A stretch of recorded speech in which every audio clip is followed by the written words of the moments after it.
Okay, I'm going to step through a couple parts of this game. To begin, we've got the splash screen, gives some basic movement instructions, A to D to move, space to jump, mouse, and click to shoot. Pretty typical movement mechanics. I'm going to work my way to the right. The coins kind of indicate that that's maybe the way that the player wants to start. They don't necessarily have to start this way, but this does allow them to actually pick up the weapon, which does make the rest of the level a little bit easier. Because if you collide with these slimes, they will kill you. You can see that right there. I'm now dead.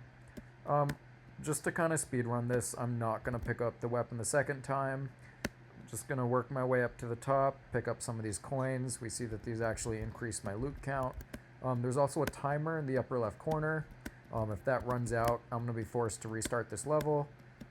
Luckily, I've played this enough times that I will make sure that timer doesn't run out before I finish. So pretty much I'm just going to keep working my way to the left here. I'm going to evade all of these slimes. The pink ones follow you, whereas the green ones just kind of go left to right. So I'm going to go past these guys. And then I'm going to go to the next level by clicking this here. And then AB will step through this a little bit closer, but mostly what I wanted to look at was this golem. He tracks with the player. His movement is a little bit different than the slimes. He's got a little bit more variety to it. And as we just saw, he's got some special kind of attacks as well. He had the honing attack, and then he also has this defensive attack. The defensive attack is cool because, well, I guess it's not an attack. The defensive move is cool because he heals his health a little bit and he doesn't take any damage. Whereas the honing attack, he's still vulnerable, but you know he shoots a projectile at the player, which kind of forces them to evade that. And I'll kind of work my way down there again just so we can see the healing attack in action a little bit closer. So I'm gonna shoot him. Let's see if we can get him to heal. Yep. And so right now we see that he becomes immune. He's not going to take any damage, and he's going to regenerate a little bit. And yeah, we already saw the honing attack. So I'll step through a little bit of the code now. Pretty much we have Golem, obviously. The projectile, which we saw, which is actually a separate scene. We have the simple gun that the player is able to pick up, and then the simple bullet, which is what fires from that. So these are kind of the building blocks that we have. We can go to kind of this animation. We see he's got a couple different animations. He's got a death animation, defend animation, extend arm, which is when he shoots, an idle animation. This we didn't end up using. I was messing around with that. And then a wake up animation, which we also didn't really end up using. No animations for the gun, no animations for the bullet, but pretty much the idea is if the bullet collides, we can see this here, pretty much if they collide with an enemy, we deal damage to them. We can go to the golem. Let's jump to his script a little bit. There's a lot more going on with him, but pretty much there's just kind of some idle movement, how much he wanders. He has health. He has a health bar, obviously. And then he has different locations for where he shoots the projectile from based on whether he's looking left or right. There's kind of different muzzles for where the starting location for that projectile is based off of that. We didn't do anything with the lasers, but also we have some explosions. Obviously, we have those sound effects. In here, he'll pick kind of a random move. It'll either be the defend or the extend arm. If it's the extend arm one, pretty much we shoot the bullet. And if it's defend, we do the defend. Where pretty much if he's defending, let's find that, he heals his health. The shoot bullet, it adds pretty much a new projectile to the scene, and that tracks with the player. We can see this right here. And so pretty much if the player gets hit by the projectile, we remove it from the screen and we kill the player. We can jump to, if we want to see the player, and we can find their die function. And yeah, we pretty much kill them right there. So that's kind of like a high level what's going on, just like the playthrough of level 1, as well as the splash screen, some of the golem logic, projectile logic, and weapon logic. And Timur is going to look a little bit closer at the weapon logic as well. Hi, this is Timur here. I'm going to talk about the gun scripting and pickup logic. and just more about how the guns work in the game and how we implemented them. So I'll go ahead and start. For the sake of demonstration, I've edited level 1 very very little bit, just to have these two main gun pickups on the left and right of the player right when we start off. This isn't in the actual game, this is just for demonstration. So as you saw in the previous demos, if you pick up the gun, the player has equipped it. You move your mouse around to aim it. Based on which way you're facing, you'll have basically a 180-degree field of aiming. So for left, we can do the left half of the 180, and then on the right, the other 180 degrees. Click to shoot. As you can see, he's shooting around in the field of vision. You can hit some slimes. In terms of what gun this actually is, this is just a simple gun, basically a pistol. If I click, you can see that it basically clicks, or it shoots as fast as I'm able to click. So if I click really fast, it'll shoot really fast. And this does a pretty small amount of damage relative to the next gun we'll see. So as you see, when you aim, the bullets are kind of glowy and very emphasized, kind of a pseudo juice effect of having those bullets be highlighted, have some luminance on them. And we can see that as we move around, the gun actually changes the socket, like the arm socket of the player. That's done by a Godot's like node structure, very intuitive way to control what the gun is. Yeah, as you can see, we can, as long as we just spam the click, we can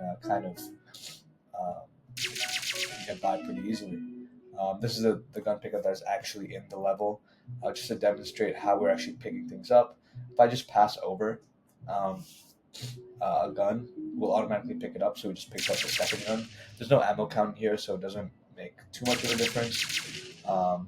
But as you can see, if we walk over, we're going to pick up each gun and then have that equipped. Moving on to the second gun, again, we're going to go ahead and pick that up. So now we picked up this new gun, now that's equipped. This is the shotgun. So just to demonstrate, this operates a bit differently to the simple gun. As you can see, instead of just firing one straight bullet, we're firing 3 bullets in a spread in an angle. And even if I click really, really fast, someone just killed me. Even if I spam the click really fast, there's a cooldown on the shotgun.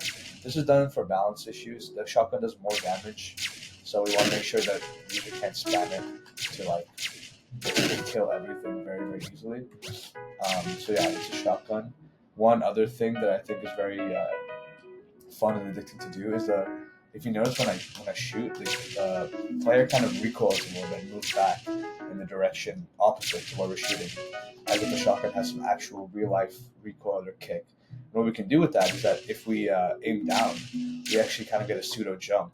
So if I jump normally and then shoot, we get kind of a double jump depending on how you time it, as you can see here. So that's super fun. That means we can kind of do some more advanced platforming, as you can see there. But yeah, super fun to use. It does a lot more damage than the normal simple gun, and also I guess covers a little bit more range because of the spread. Just the cooldown is the one thing you have to kind of keep in mind with this gun. So yeah, those are the 2 guns that we've implemented. Let's walk through level 2, which is what I worked on primarily. So this is where we left off in level 1. Once the player presses this button, they are transported to this level where the speech bubble pops up saying that the player needs a gun. Already a hint that there might be a gun in this level, so they can take this level as a tutorial for the gun mechanics in our game. If they continue moving, they hear the music changes, the level design also changes. There's this big arena now, and there's this boss that can shoot projectiles at you and kill you. If they keep going, they also see a text that says the golem still lives, so this is the golem. Everything here basically indicates that they need to defeat this boss to pass through this level, but at this point they won't have a gun, so they don't have anything to damage the boss with. So that's basically meant to encourage exploration up this path, up this platform. And once they do get up this platform, have another choice, left or right. If they go right, they'll see this slime, so basic enemy from the previous level. But if they keep going, they'll actually find this gun and they can start shooting at enemies now. And there's also a camera shake when you defeat an enemy, just to increase that oomph or impact of the guns. That's also something that I worked on. So once they have a gun, they can actually go down to the boss and fight it, or they can keep exploring to the left here and kill these boss or these slimes. And they'll actually find yet another type of gun here, a more pistol-esque gun. So now that they've explored all these paths, they can go down and start fighting the boss. So we've reduced the health of the boss just for this video, so it's not gonna be as easy as what we're about to show, but this is how the boss fight would go. As you can see, the camera shake for the boss is much more shaky and heavier. So now that they've defeated the boss, so if they go this way, the text changes and also a button appears to basically transport them to the next level where they can go on through the story. So that's essentially what I implemented it in this game. I implemented the whole design of level 2. One thing also I didn't show is that I, just for another juice effect, so besides the ominous boss music and also the camera shake, I also increased the hitbox or the collision shape of the coins so that they're less annoying to pick up and more tactile, if that makes sense. So those are the things that I worked on: juice effects, level 2 design, and also the speech bubble and so on, to help with the narrative aspects of our game. Thank you for listening. Okay, so just recording, going through level 2. Pretty much the concept behind this was like getting the gun first, that Ebenezer talked about. But on this level, we had specific game juice effects that I wanted to talk about. So we have this like final boss fight that has music with it too, and we have some additional effects with like the gun being like bullet collision, enemy death, and like the muzzle on the gun, as well as the like recoil that you will see shortly once I hopefully defeat the golem before he deletes me. And I have to start again. But let's see if I'm gonna win this battle before he does his special arm attack with the knife, as I'm sure you've seen before in this video. So just killing this golem and then boom, screen shake. And we also have like the boss music fight going on here. I'm just hopping over the lava. So on this level, I'm just demonstrating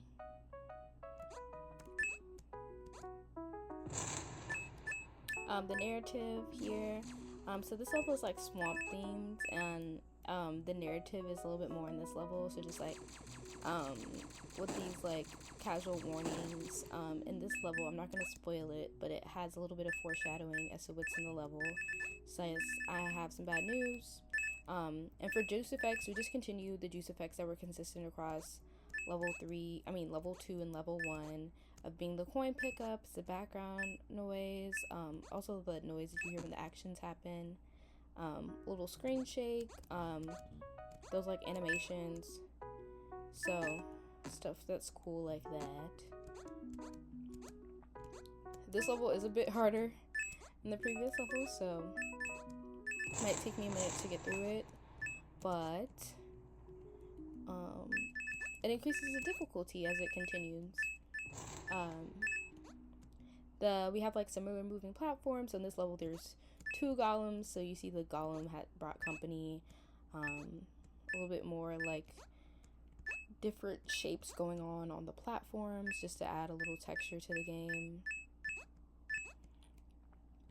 The moving platforms changed just a bit, and yes, now we completed the level and we can go through this like coin blitz to get like all the coins. So we have like 20 seconds to get the coins. Also wanted to add that we have a timer in these levels, and just to touch on previous like screen shake of like when you kill the golem, when I killed the golem in level 2, But yep, this is the coin blitz, and then you reach the end of the game.